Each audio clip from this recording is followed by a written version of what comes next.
Alright, what's up guys? My name is, MitchF. Today we're going to be going over quality deer management and how to manage a healthy deer herd. So let's get started. So first off, you're probably wondering what exactly defines quality deer management. And that would be, quality deer management is the means by which land or wildlife managers maintain a healthy deer herd through manipulation of populations and their habitat. So you're probably wondering how they do that.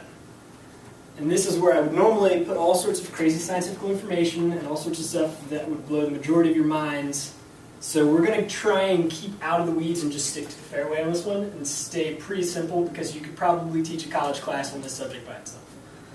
So the three main things that come up when you're doing wildlife management, and specifically quality deer management, is your herd size, the habitat or the piece of property that they're limited to, and then how you affect the nutrients that's on that habitat.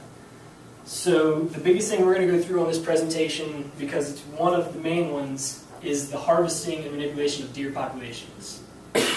So what we do when we're managing a deer herd is, big points, we're going to avoid the harvest of immature bucks, which is labeled as like a 1 to 3 year old male.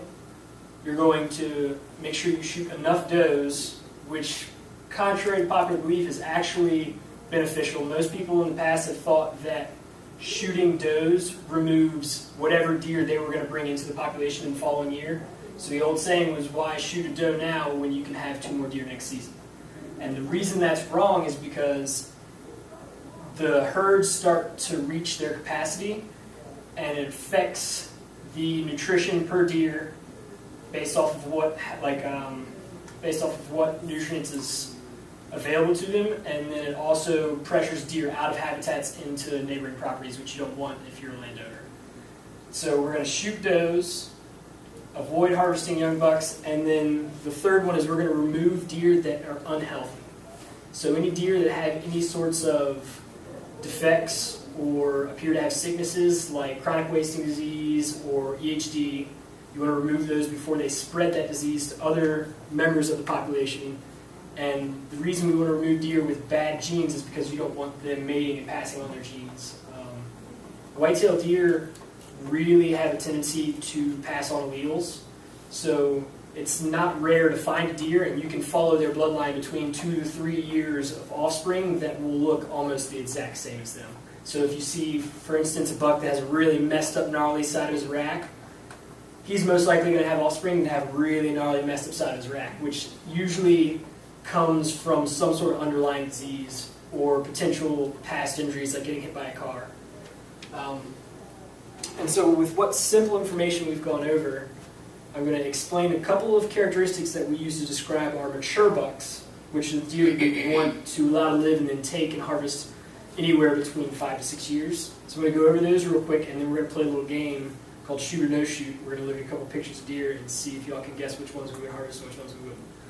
So our young bucks that we don't want to harvest, that are between 1 and 3 years old, are going to have legs that look disproportionate to their bodies. They're going to be kind of a torso that's long and skinny, and their legs are going to look too long, like a giraffe almost.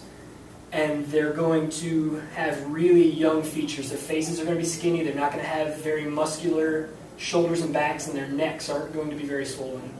And they most likely won't have any staining of their tarsal glands, which is something that has to do with when they go into rut and when they mate.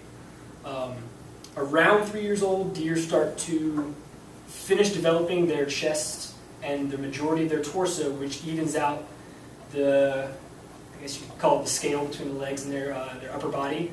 And they'll start to get a deeper chest, more muscular features, and their necks will start to swell.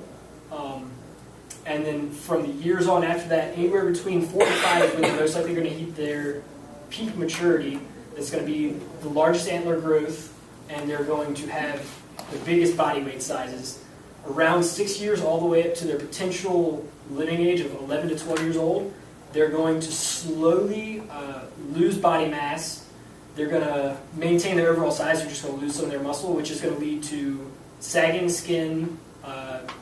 Facial features are going to be a little droopy and a little worn out, like you would expect with any old person. And they're most likely going to have lots of battle scars, and their antlers are going to start to shrink. So, are there any questions before we get started? Anything anybody's looking for? Curious about? All right, cool. So, here's our first year. I'm going to give you guys about 15 seconds to try and make a decision. Observe as much as you can about this animal before you decide what you think you should or shouldn't do.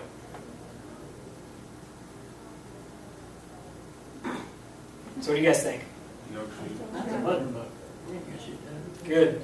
So as you can tell, he's got small, what they're called is, people call them buttons or nubs.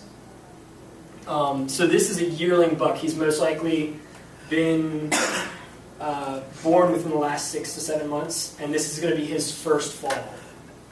So these are the deer you want to let go.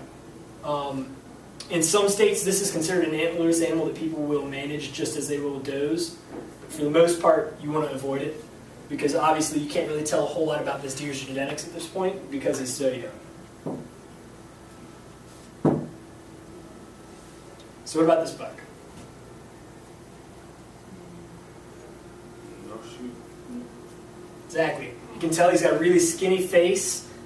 He still has small, notice his rack is at the same width of his ears, so his antler growth isn't substantial. He's got a very young, skinny face. Notice how skinny his neck is. He's got decent shoulder growth, but that's kind of what happens with the angle of this picture, really, with him looking away. And so this is also, if you guys remember my last presentation, this is what I was telling you guys about the velvet when their antlers are growing. This is what coats their racks. Fun return. So what about this guy? Yeah. Right. So as you see here, he's got a fully developed chest, broad shoulders, and this is what is a really good sign of older bucks, is they start to have a little bit of like a beer gut that hangs down, and then obviously very substantial antler growth.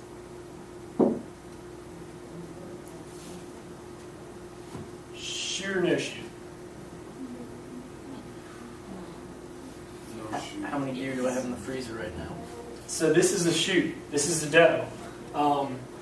And as you can tell, she's got a larger body. It's kind of hard to tell because she's laying down, but this is a mature doe. This is a doe that's most likely had 2 to 3 seasons where she's already produced offspring, and she's starting to get to the point to where her sexual maturity is actually starting to level out to where a younger doe in her first or second season of mating is more likely to have triplets or twins. She's not as likely to even necessarily get pregnant, or if she is, it's most likely going to be with one single fawn. So this is a doe that we want to remove from our herd. So this is our last one. I think Garrett's the only one that's kind of 100%. What do you guys think? Say Yeah. Exactly. So this is a shoot. As you can tell, he's very old. You can tell by the sagging in his eyes. Rack is starting to shrink back inside of the width of his ears. He's got a very large stomach and very predominant shoulder muscles. So this is an old buck. This is most likely anywhere between an 8 and 11-year-old deer that you want to remove from your herd.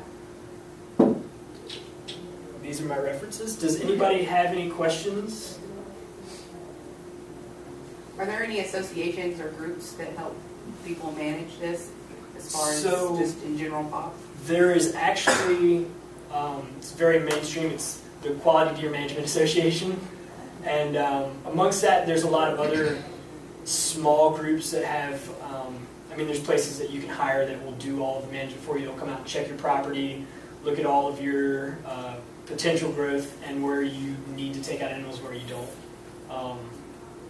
And then also outside of quality deer management, they've kind of got a weirder, I'm not going to say weirder, a different set of goals that they're aiming for with herd population or herd management. There are some organizations that manage is with the sole goal of trophy bucks or manage to keep small populations for agricultural reasons. It's really all dependent on the landowner and who's actually initiating the management. If you guys don't have any questions, that's all I have, and I hope you enjoyed my presentation.